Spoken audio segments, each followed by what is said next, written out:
Motor City Comic Con. How's your Saturday going, guys?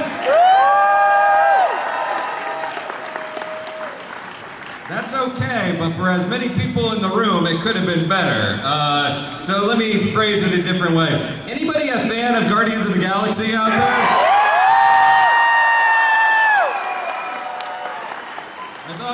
I thought so.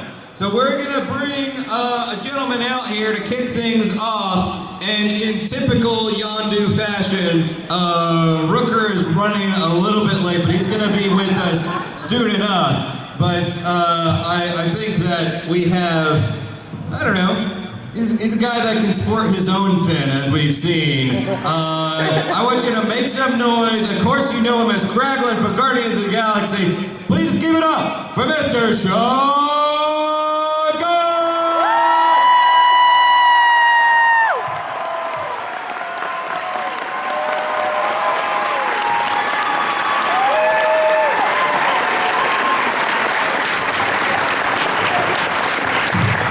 What's up, Motor City?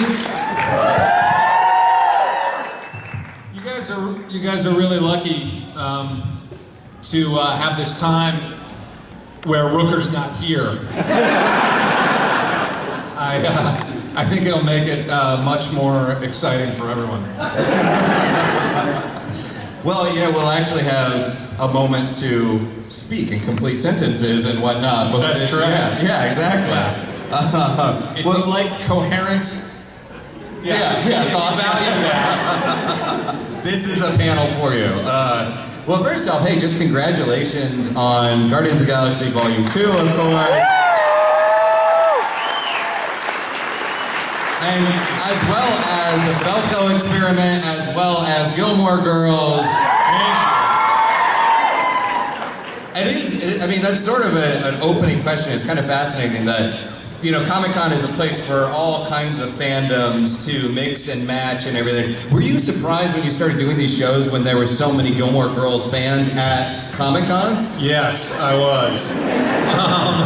And they're out there, though. Yeah, I mean, there's lots of, you know, that's the thing that's weird about Gilmore Girls is that it has a similar, you know, enthusiastic fan base to any of the, you know, sci-fi fantasy stuff. It's pretty cool.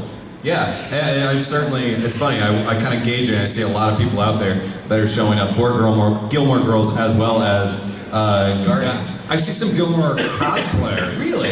Yeah, it's Luke usually, but... Well, you know, the thing I really loved about Guardians of the Galaxy Volume 2 is, I grew up a nerd, I grew up watching these movies, and obviously I've been watching going on 10 years of this modern superhero run, and I can say that this is, I think, my favorite of the superhero movies of this like new era. This is like a really great movie. Mine too. I mean, what do you attribute to that? Because it's a sentiment that's being echoed a lot out there. I mean, there's so many different factors that contribute to the success of the Guardians movies. I think that, you know, first and foremost, the people that are making the movie, the filmmaker and the actors and everybody, the producers and the crew and everybody, really put so much of their heart and themselves into the movie. I think it's important when you're working on a project like that, when everyone really believes in the story that you're telling. And I know that we all do. So we treat the material with a lot of reverence, and I think it all kind of starts from there. You got to have a great story to tell. My brother James is a great writer, and I think you know, that's part of it. I also think that Guardians isn't afraid to be ambitious in terms of how many people it appeals to. A lot of times when you have a movie that's called a family movie or a big tentpole movie, they seem to get watered down a little bit because they're trying to be everything to everyone, and it's very tricky to you know, to create work like that. But you know, I think Guardians has managed to sort of walk this line where it really is enjoyable for kids and for, you know, all ages, and you know, adults don't reluctantly take their kids there. They enjoy it. Yeah. And I think that's a big part of it as well. You know, there's so many things, and also the marketing's great. Like Disney and Marvel do a great job of making sure it gets to the eyeballs of the people that want to see it. So I don't know. I think there's a lot. Yeah, I mean, yeah, sure, the marketing is great, but it does succeed, I think, largely because it's a show that, or a movie that can show spectacle and embrace spectacle, but also have that heart and have that kind of, that real connection between characters. So marketing's great, but the movie. No. I don't mean that to suggest that it's like just marketing, but I think that particularly with the first movie, when you're dealing with characters that nobody really knows, you know, like sort of, selling those characters in the right way of what they, what they really are, I think can be tricky. Mm-hmm. You know? And I think a lot of people did a good job.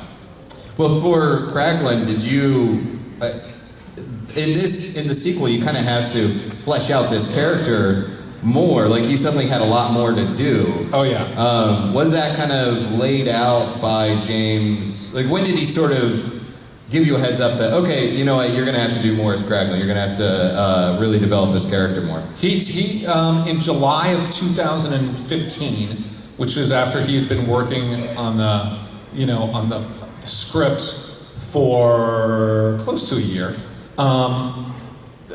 things were starting to get pretty well set, but that was still 2 years ago. Mm-hmm. And he sat me down at my parents' lake house. It was there. We were all together. It was my parents' 50th wedding anniversary, and my brother and I just sat down, and he told me the whole story of Guardians 2, and with a couple of minor exceptions, it stayed exactly as he described it to me. And it was then that he told me all of the new stuff that I was going to get to do as Kraglin, which was super exciting, but I also knew I'd have to sit on it for 2 years. I couldn't talk about it with anyone, which was pretty funny. But I was really happy about it. But you also kind of never know, from my perspective as an actor, it's like you never know what's going to end up in the movie. I mean, it's true that what he told me 2 years ago ended up being the story, but I didn't really know that at the time. I thought, well, so much of that could change, and they could cut the tag at the end. They could cut this scene or that scene. So it's been a pretty cool ride seeing it all sort of happen as he told me it would happen, and see everything stay in the movie. Yeah, and you were actually doing still double duty as the Rocket stand-in. So yes, it was essentially like having. Well, I'm not a stand-in, but I play Rocket on set. So I actually get down on my hands and knees, and I get my job essentially is to get my eyes to where Rocket's eyes are, so that when the other actors are acting, they have a face that they're looking at. They're looking at eyes and not a tennis ball or a stick or something like that. And then the visual effects team then takes my performance and uses that as an outline sort of, or a draft for Rocket's physicality and how he's moving and where he's looking and how his face is moving and things like that. Has Bradley Cooper ever expressed thanks for that? All the time. Yeah. From the very first movie, he was very. He's always been very generous about saying how much of the work is already there when he gets into the booth, that things are sort of set up for him. I think the main takeaway is that it takes a team of people to create Rocket. It's incredibly difficult, from a movie making perspective, making that character look and sound realistic and not look silly.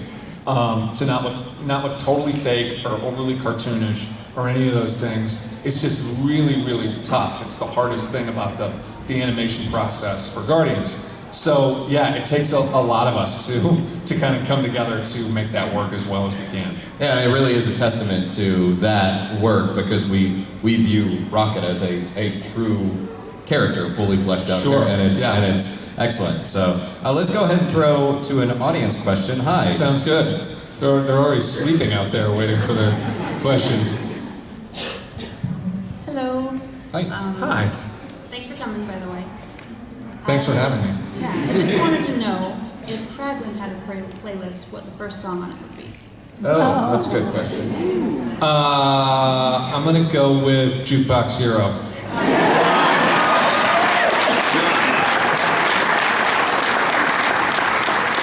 Thank you. Thank you. Wait, I actually have a question about your t-shirt. So is that already on the market, or did you make that yourself?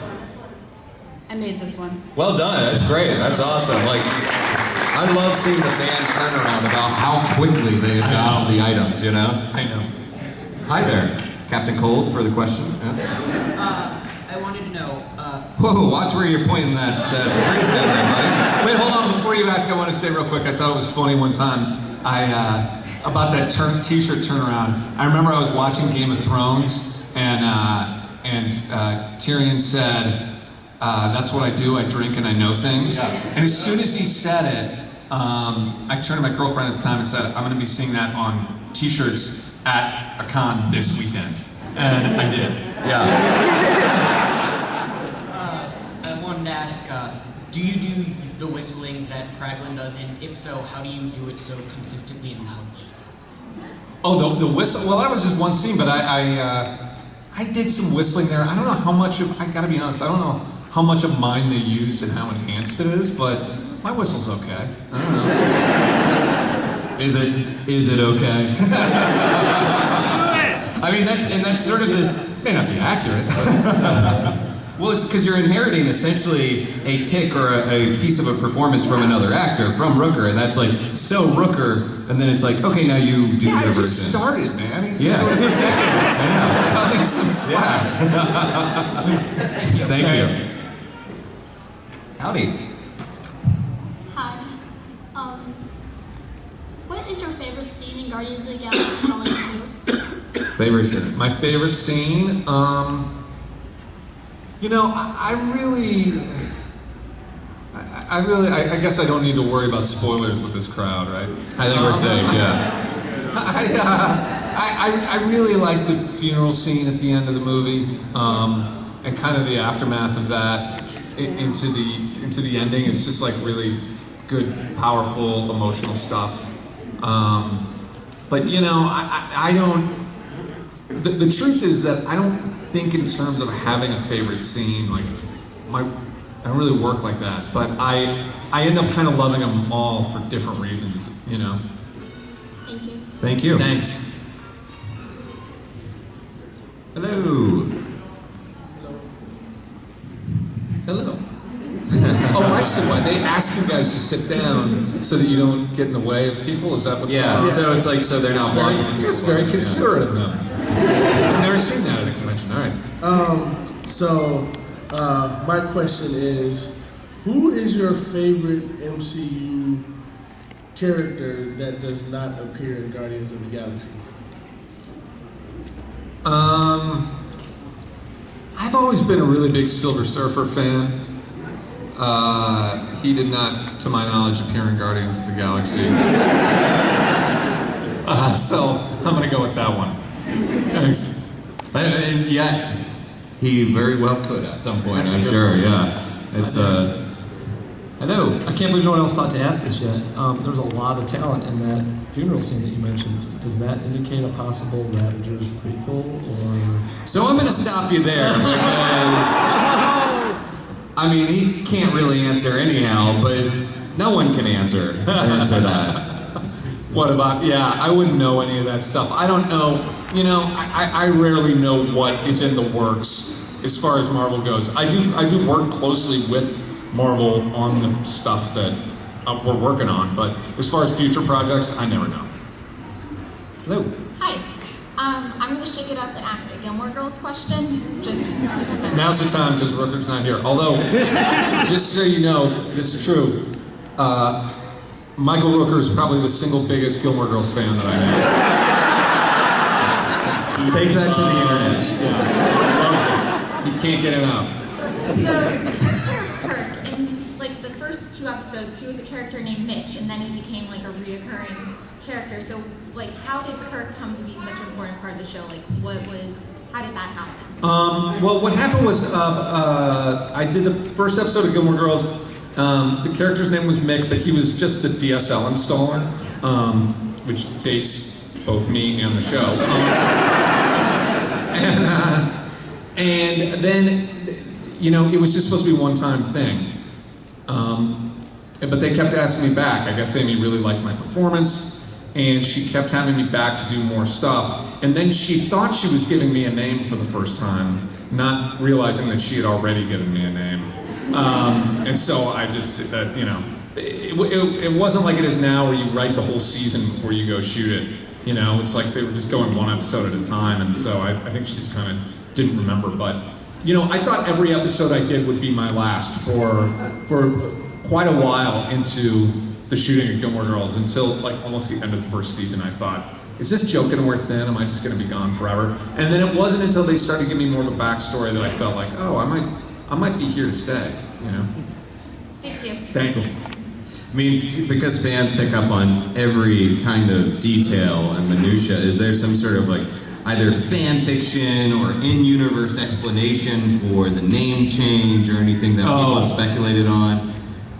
I don't know, but you know what? I mean, Kurt does say that he has 12 brothers and sisters at one point, so it's possible that it could be a, you know, some sort of a twin or just a very closely resembling sibling of his, you know? I think that's conceivable. But the truth is she just forgot that she gave it. Hello. Hi. I was wondering, how are you able to set away the differences from being an actor and a brother? Because I know James is your brother, but how are you able to, like, How am I able to sort of separate between... Yeah, like separated, like on set. Between being his brother and being his lackey? Yes. Being his circus monkey? I don't. I don't distinguish. You know, the truth is that, like, I love working with my brother. We've been working together in various capacities since we were kids. He started killing me in movies when I was very, very young, and I'm just glad he let me live in the right one. But yeah, no, we're brothers on set, and we joke around, but for the most part, we're both super. We're both pretty much perfectionists in terms of how we work. I'm a very technical actor. I'm very precise with how I work, and he's a maniac. He knows everything that's going on in the movie at all times. It's all in his head. So we actually work really, really well together, and we have a shorthand for communicating that we've had since we were young. So there's really no one I'd rather work with than my brother. Thank you. Well, I'm curious, you know, the music, you know, somebody already mentioned what would be on Kraglin's playlist, but the music of these movies, it's so inexorably linked to the story, and it enhances it.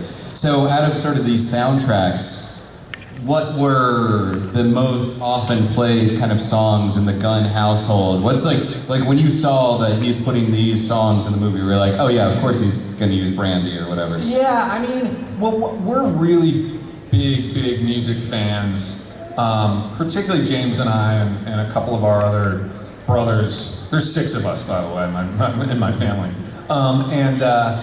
And we love all different types of music, and we've always been people who are like crate diggers, you know.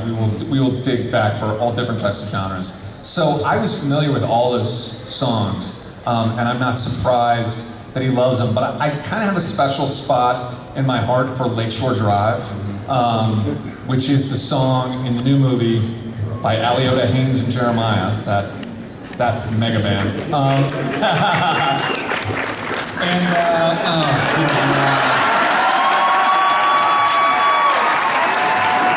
So you realize this is where the insanity begins, right? Yeah. So concludes the reasonable portion of the movie.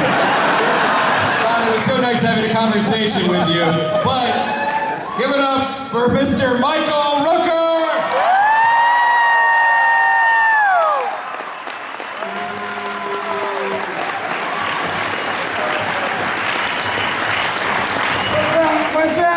I was going to just be behind him and go like this when I thought you should get applaud. And then like, boo, you know? That would have worked. I thought that would have worked. Did you guys know I was there? We just felt the presence. I heard a little groan from the audience. No. Hi, everybody. Yeah, I'll say it. I'm Mary Poppins, y'all. Don't you forget it. Oh, and there we go. There's actually a Mary Poppins Yondu cosplay. Rooker, look, you have a Mary Poppins Yondu cosplay right there. Unreal, right? Yondu Poppins, I love it. I need to get a photo of that later. That's great. Pop tarts made up after a while, you know. Mommy, I want a Yondu Poppins. All right, let's go ahead and roll with another audience question. Hey there. Hi, this is for Sean and Michael. If you could play any other MCU character, who would you play? I play Kraglin. Yondu.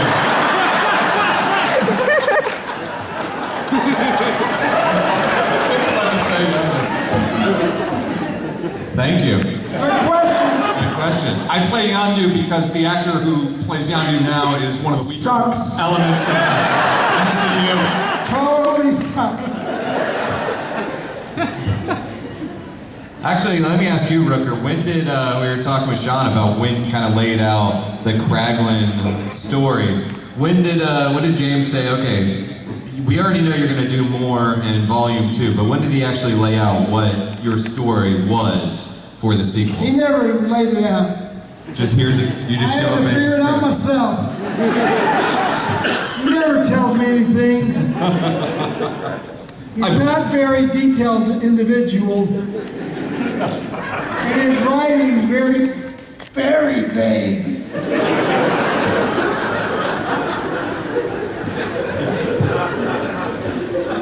We're talking about... Oh, never mind. Well, there you go. There's your response. Hi there. Hi, why did Yondu have to die? Because Star-Lord and Yondu could have just kept on switching masks. I know it!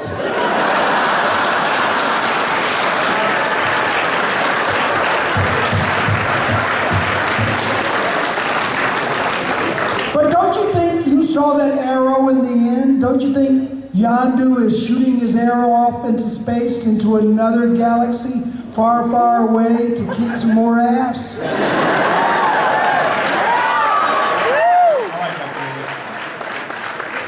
I like that. Thank you. I just find it so surreal that this young person and a lot of young fans out there are now looking at Michael Rooker as like the teddy bear. Yep. I'm a teddy bear. I'm just processing that a little bit. Yeah. Hi. Well, better yet, Michael Rooker as the new Mary Poppins. In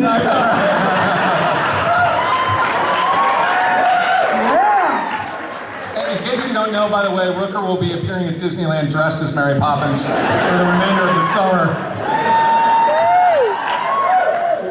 That's not true, by the way. Yeah. Some maniac is like, whoa, vigorously typing, I have an exclusive. It is now true in my nightmares, though. Hi there. Can I ask 2 quick questions? Oh boy, here we go. Is this a 2 quick question person? Yes. Okay, go for it, girl. Okay, I'm an elementary school teacher, and my favorite quote to yell at the kids is, "Captain's got to teach." That's not a question. I'm waiting in. I'm wondering what your favorite quote You is. teaching grammar or something? I'm wondering what your... If you had said one of his lines, he would have been quiet and let you speak. I do like the Mary Poppins line, but I'm wondering what your favorite quote from both the movies. Captain's Got to Teach Stuff is my favorite from both, but what's your favorite one-liner? Both of you. Gosh. There's a lot of them. No. There are things that always make me laugh in the movie. The lines that I love are some of the weird little ones. You know, like I love when I love when Rocket says he needs the guy's eye. He says it's important to me. This just makes me laugh every time. I like another one of mine. It's not, one of my lines is it's my underwears. I like that it's underwears. Underwears.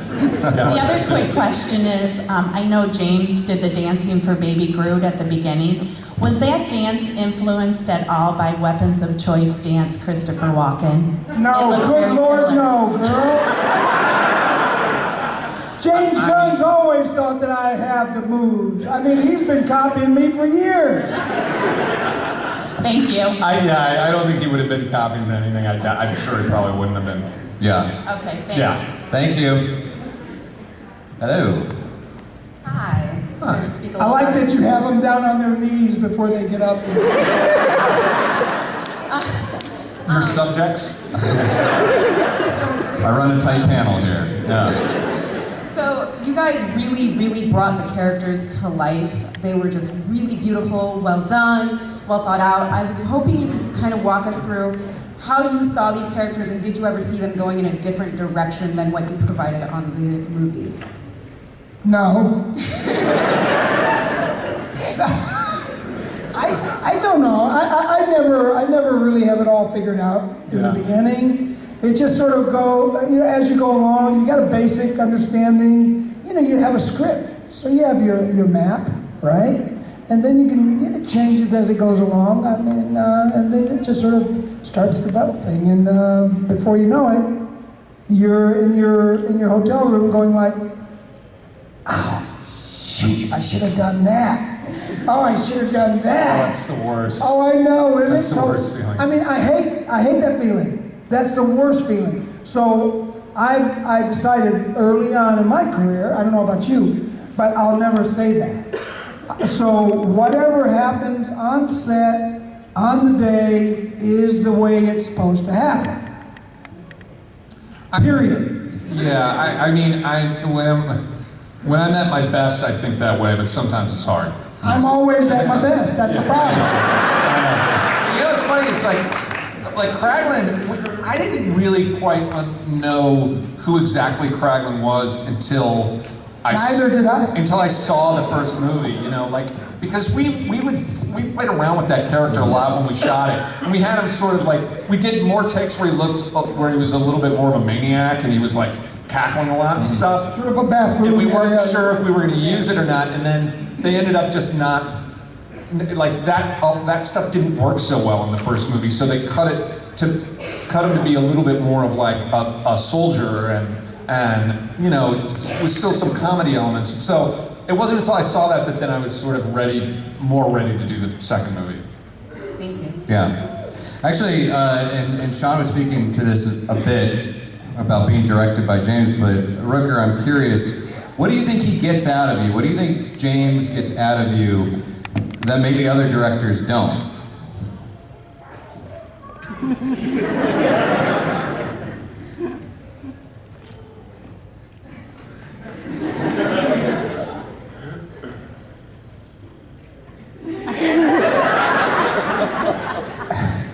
I think it's more of what I get out of him. Go on. Go on. Go on. Well, I think he, as a director, sometimes vicariously lives a little bit through some of the crazy shit that he has me doing. I mean, I don't think of all this myself, but I got a good say in it. He never kind of knows what he's going to get. He directs me and he tells me what he wants me to say sometimes, and then it just comes out different sometimes. A lot of times actually it comes out different. But it's just sort of like when you're in there. This refers back to the same question. I never ever want to be in my room and go, oh, I should have done that. So whenever I'm on set, I just do that. Yeah. Whatever it is that pops in my mind is what's coming out of my mouth. Whether that's the line that's written, or that's the line we've rehearsed, or whatever. I really don't much care about that. All I care about is what is going on in that specific moment, not what we rehearsed 3 weeks ago and what we settled on. I'm never settled, and I don't think we should ever be settled. You know, on set, action, and you just go, baby, you just go. And most directors, and James is like that, he wants you to just do it and make it honest and believable and make, well, sometimes make it make sense, but sometimes, with me it doesn't always make sense until later. You know, sometimes it makes sense later on in the movie, or it makes sense because I did something else early on in the first movie, that kind of stuff. I don't know. Did that answer the question? That's actually, that was a true answer, Rooker. Like, I don't usually do that kind of stuff. I'm really sorry. I was like, you guys have seen a unicorn here today. I really didn't mean that. I'm sorry. I apologize. I had stopped paying attention just out of habit.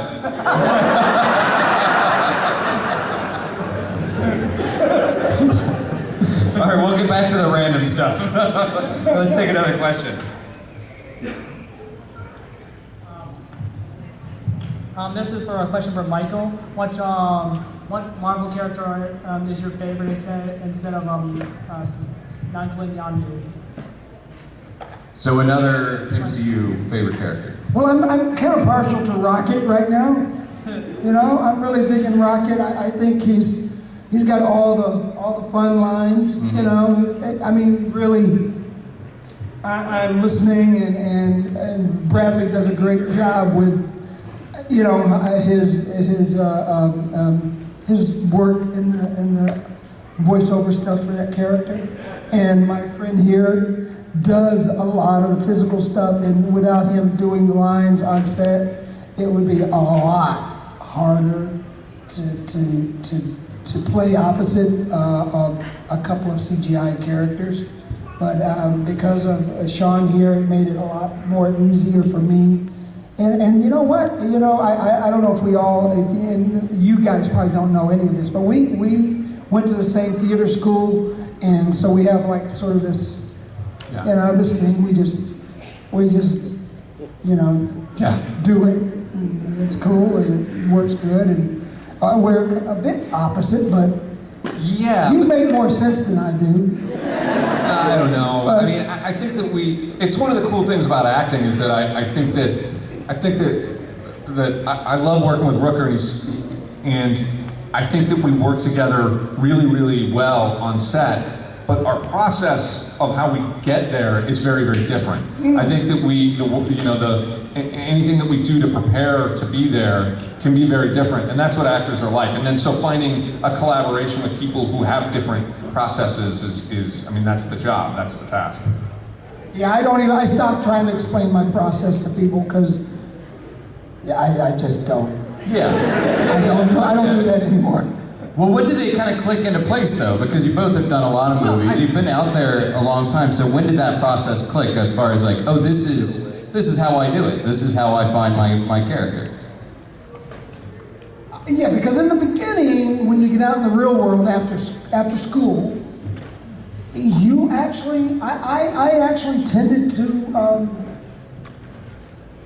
listen more. Like to the directors and stuff like that. And I kind of vaguely listen now.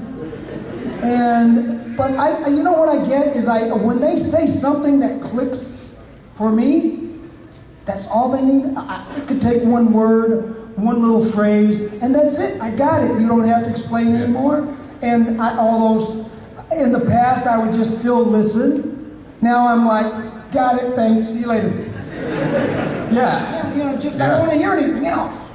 I just want to, I got it, I know, I got it, let's get it. So it's like confidence. Once that confidence of your job kicked in, then you're just like, all right, I'm going to do me. Well, that helps. Yeah. And it's not, you know, it's not like you're doing you. I'm not doing me. But, no, but... I mean, but we all have, seriously, we all have our own way of going about it. And that you trust your instincts, hopefully, and for me, they've been going pretty well so far. So I don't want, I'm not gonna try to fix something that ain't broke, even though it is broke. It's a broken way of doing stuff. Well, I think it's but really... I don't want to fix it because it works already. Yeah, and I think that's a good point too, and it's that, you know, when you do it long enough, when you first start acting out there in the world, you're just more aware of what you're doing. You've just gotten out of school, and I think the way he put it is interesting, but it's true. You listen more, you take in more. There can be too many cooks in the kitchen, you know, when you have your training and all that stuff. But as you go on and you start to really work, it becomes a type of intuition. And I think that getting there where you're really not thinking about what you're doing to prepare or anything is really the goal, sort of, ultimately. Yeah, because we're all lazy. And the less work we do to get to where we need to be, it's way better for me. So we got about 5 minutes left. So what I want to do is burn through as many of these questions as possible. So keep it short, and we'll try to lightning round this. All right. Hi, can me and my sister take a selfie with you? No! Sorry. Come to the tables, baby, come to the tables. Go see them afterwards, we're okay? at our tables all day, that's what we're doing. After this, we're gonna go back to our tables. Yeah, right after this. We'll be waiting for you. I wanna see you all. Okay. Poppins. What the hell? Thank you. Yeah, I know. Hi. Hello, Michael, I'm wondering what it's been like to transfer from your old work with like Henry, Portrait of a Serial Killer, to like this Comic-Con scene when you got Walking Dead and Guardians of the Galaxy. Like, what's that transition been like? Like, has it been weird? I don't really care about it. I don't even think about that kind of stuff. Well, do you like this whole? Yeah, where you are I love it. I love meeting new people. I've always been very interested in media. I could walk down a complete unknown part of some neighborhood and meet and talk with anybody on the street. So I've always been like that. Yeah. So even with Henry is a different role, you know, he's more introverted and stuff like that. But all this other stuff, this is all more somewhat pop culture events, and you know, I've always been very, very good with everyone that I meet. So it's not a big transition. Yeah. Cool, thank you. Yeah. It doesn't feel like a transition when you're inside of it. You just kind of chase the work and want things are differently successful. It's a celebration of the work that you're doing and the work that we're enjoying. You know? Well, yeah, I mean, I get recognized a lot more now and stuff like that, which is kind of cool, and it's cool for people who recognize me, and I get off by seeing their faces. Well, yeah, some of them have turned me away. It's really uncool for other ones. Are you kidding me? Hi, Ernie, go ahead. Can someone help her with the mic? Thank you. Around what percent of your lines are improv? What percent of your lines are improv, sir? What percent? 2%. 2%? Very, very little of Guardians is improvised. It's like most of the lines that are improvised by my brother from behind. He's throwing us new lines from behind, from the director's chair. And then we get inspired by his line and change it into something else, and then he'll get inspired and say something else, and it's really cool that way, because it's kind of a run by improv. Right. Kind of thing. Right. But there aren't any scenes that are really just improvised. So it'd be like, eventually we can sort of go off script and add new ideas, but it's always pretty much going to be after we've gotten the scene as scripted somewhere.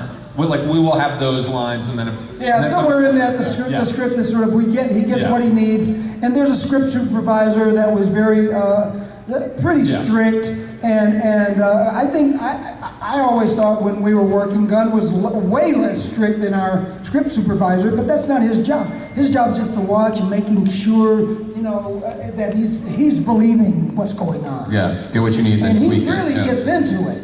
I mean, he's like watching it like he's, you know, he's enjoying the scene. He's really digging it. And so our script supervisor is usually is the person that sort of keeps us on track so we don't go completely way somewhere else. All right, we got a lightning round these people. Okay. Come on. I'll show you how to do this. Lightning round. All right, yeah. Julian's gonna kill me, but all right. Come here. Come here, boy. I'm gonna lightning round you. What's your question? Make it yes, no. This is a question about The Walking Dead. After you sawed your hand or arm off in the first season, did you know you were coming back? Yes. How does it feel to have like 2 epic deaths after? Yes. After your film in 1993 with Sylvester Stallone, Cliffhanger, how was it working with him again in Guardians 2? Yes. I don't have a question. Yes. Are you a big fan of Gilmore Girls? Yes, I love Gilmore Girls.